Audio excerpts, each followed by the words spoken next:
स्वास्थ्य विभाग ही नहीं बल्कि पूरे कानून व्यवस्था तंत्र पर सवाल खड़े कर दिए हैं। क्या पैसे लेकर फर्जी मेडिकल रिपोर्ट बनाई जा रही है? क्या निजी अस्पताल कानून को प्रभावित करने का अड्डा बन चुका है? और क्या एक झूठी मेडिकल रिपोर्ट किसी निर्दोष की जिंदगी बर्बाद कर सकती है? न्यूज़ 21 के पास एक ऐसी ऑडियो रिकॉर्डिंग मौजूद है जिसमें कंकर खेड़ा से शांति नर्सिंग होम से जुड़े डॉक्टर विजय शर्मा कथित तौर पर मेडिकल रिपोर्ट तैयार कराने की बात स्वीकार करते सुनाई दे रहे हैं। आरोप बेहद गंभीर है। एक विवाद के बाद पहले हमला हुआ, फिर मुकदमे और फिर उसके बाद कथित तौर पर फर्जी मेडिकल रिपोर्ट के जरिए 307 जैसी गंभीर धाराएं लगवाने की साजिश। अगर ये आरोप सच है तो सवाल सिर्फ एक अस्पताल का नहीं है, सवाल है उस सिस्टम का जहां पैसों के दम पर किसी को भी अपराधी बनाया जा सकता है। देखिए न्यूज़ 21 की ये बड़ी पड़ताल। ये सिर्फ एक मुकदमे की कहानी नहीं है, ये उस खतरनाक खेल का आरोप है जिसमें मेडिकल रिपोर्ट को हथियार बनाकर इंसाफ को प्रभावित किया जाता है। सरूरपुर खुर्द निवासी अभिषेक का आरोप है कि गांव में पेड़ काटने की शिकायत करने के बाद उनके ऊपर जानलेवा हमला हुआ। घटना की वीडियो पुलिस को सौंपी गई है, मुकदमा दर्ज हुआ, लेकिन इसके बाद शुरू हुआ दबाव और प्रताड़ना का सिलसिला। पहले रंगदारी का मुकदमा और फिर कोर्ट के जरिए गंभीर धाराओं में केस दर्ज कराने की तैयारी। आरोप है कि इसके लिए कंकर खेड़ा के शांति नर्सिंग होम से फर्जी मेडिकल रिपोर्ट तैयार कराई गई थी। हेलो। हाँ, हेलो जी। मैं डॉक्टर विजय शर्मा बोल रहा हूँ।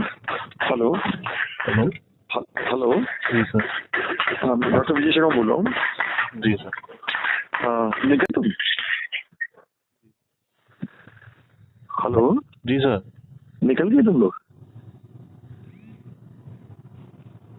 हाँ सर।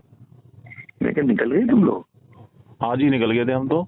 अच्छा, इन बातों का जिक्र किसी से नहीं करना, ना पुलिस से, नहीं सर, ना किसी और से, बस ये ध्यान रखना। नहीं सर, हम ले जाने कैसे। हाँ, हम तो किसी से अगर हमें पता था हम उन्हें लेकर आते, अगर हमें जिक्र करना होता तो। हाँ, मतलब किसी से जिक्र नहीं करना, चुपचाप मेरे से आके बात करना जब करना। ठीक है। फोन पे नहीं होंगे, डायरेक्ट मिलकर बात करना। हाँ सर, बिल्कुल डायरेक्ट मिलकर बात करें। Okay okay. कंकर खेड़ा में एक शांति नर्सिंग होम है डॉक्टर विजय शर्मा का। डॉक्टर विजय शर्मा द्वारा एक फर्जी डॉक्टरी बना दी गई थी और उसमें चोटें गंभीर प्रकृति की दिखाई गई थी, सर में चोट, जो कि पूरी तरह फर्जी थी। और उसमें मैंने जांच कराने के लिए सीएमओ साहब के पास एक पत्र दिया था। उस पत्र को देने के बाद यहाँ पे एक मेडिकल बोर्ड गठित हुआ था। उस मेडिकल बोर्ड में हड्डी के विशेषज्ञ और डॉक्टर मिथुन घोष, जो कि पूरे उत्तर प्रदेश के फोरेंसिक के एक्सपर्ट हैं, और एक तिवारी जी, इन 3 डॉक्टरों की कमेटी बनी थी। उस कमेटी ने वो डॉक्टरी उस कमेटी की जांच में फर्जी पाई गई थी और चोटें उन्होंने बिल्कुल फर्जी सिद्ध करी थी। उसके बाद उस डॉक्टरी की दोबारा से जांच कराने के लिए माननीय न्यायालय से जब यहाँ पे जांच आई तो एक डॉक्टर द्वारा, विजय शर्मा द्वारा पैसे देकर एक डॉक्टर को दोबारा से फिर फर्जी डॉक्टरी जो कि उन्होंने गलत सिद्ध करी थी, इन डॉक्टर द्वारा वो ठीक सिद्ध कर दी गई और चोटें धारदार हथियार से और गंभीर प्रकृति की दर्शाई गई। जब इन डॉक्टर साहब से पूछा गया तो इन्होंने पुरानी जांच के बारे में जानकारी होने से नकार दिया कि मुझे पुरानी कोई जांच के बारे में जानकारी नहीं है, और इन्होंने अपने ऑफिस में भी उसके बारे में पता करना उचित प्रतीत नहीं समझा। ये कब का मामला है? पुराना ये पुराना मामला 2024 का था। और अब ये मामला दोबारा उठाए कैसे? अब ये माननीय न्यायालय ने दोबारा से जांच करने के लिए, पुनर्विवेचना के लिए भेजा है सरूरपुर थाने से। यहाँ पे जांच होने के लिए आई थी।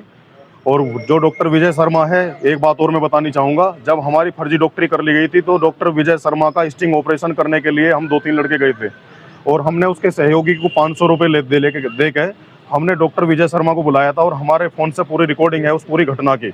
और उसने हमारे से स्वीकार करा था कि अगर तुम्हें डॉक्टरी करानी है तो 50,000 रुपये लूँगा मैं और तुम्हारी भी फर्जी डॉक्टरी बना दूंगा। मैंने अभी किसी की फर्जी डॉक्टरी बनाई है और उनका बहुत अच्छे से इलाज हुआ है, वो रिकॉर्डिंग हम आपको उपलब्ध भी करा देंगे। फिलहाल आप सीएमओ ऑफिस आए तो क्या आश्वासन मिला आपको? अभी आश्वासन तो अब सीएमओ साहब से लेंगे। सीएमओ साहब ने पुरानी जो फर्जी डॉक्टरी थी उस पर उसे सिद्ध करके भेजा है, तो क्यों कराया उसके लिए हम आए हैं, क्यों वो से ठीक सिद्ध कराया। अभी कोई बात नहीं हुई आपकी? अब सीएमओ साहब से बात करेंगे। वे अभी बता रहे हैं कि मुझे जानकारी में नहीं थी, जबकि हम 15 दिन पहले आके जो पुरानी रिपोर्ट थी वो भी सीएमओ साहब को दिखा के गए थे। ठीक है। सबसे बड़ा सवाल यही खड़ा होता है, अगर मेडिकल रिपोर्ट ही फर्जी हो जाए तो फिर अदालत और पुलिस किस आधार पर सच तक पहुंचेगी। एक डॉक्टर की रिपोर्ट अदालत में सबसे मजबूत साक्ष्यों में मानी जाती है, लेकिन अगर वही रिपोर्ट पैसों और पहचान के दम पर तैयार होने लगे तो फिर कानून और इंसाफ दोनों खतरे में पड़ जाते हैं। आरोप ये भी है कि डॉक्टर विजय शर्मा ने ग्राम प्रधान से संबंध होने के चलते रिपोर्ट तैयार की। अब शिकायतकर्ता ने मेडिकल बोर्ड से जांच कराने और डॉक्टर व अस्पताल पर कार्रवाई की मांग की है। हाँ, ये थाने से जो रिपोर्ट मांगी गई थी वो रिपोर्ट भेज दी गई थी कल, और जबकि इसमें पहले जांच हो चुकी थी। वो फाइल डॉक्टर साहब के पास नहीं थी, वो आज फाइल निकलवाई गई है और उसकी दोबारा रिपोर्ट बनाई जा रही है। तो क्या था पूरा प्रकरण, कुछ बता पाएंगे? प्रकरण किसी प्राइवेट हॉस्पिटल में कोई मेडिको लीगल इंजरी का था, जिसमें उन्होंने मुआयना करके उसमें रिपोर्ट लगाई थी। वो थाने से जो लेटर मिला था उसमें उस रिपोर्ट के बारे में पूछा गया था, तो वही रिपोर्ट जानी थी। कुछ पता चला कि वो जो डॉक्टर साहब ने उन्होंने फर्जी रिपोर्ट बनाई थी, कुछ ऐसा मामले के सामने आया कुछ? नहीं, फर्जी वाली बात नहीं है। बात ये थी कि उनके संज्ञान में नहीं थी कि पिछली वाली नहीं, जो पहले डॉक्टर साहब बनाई थी।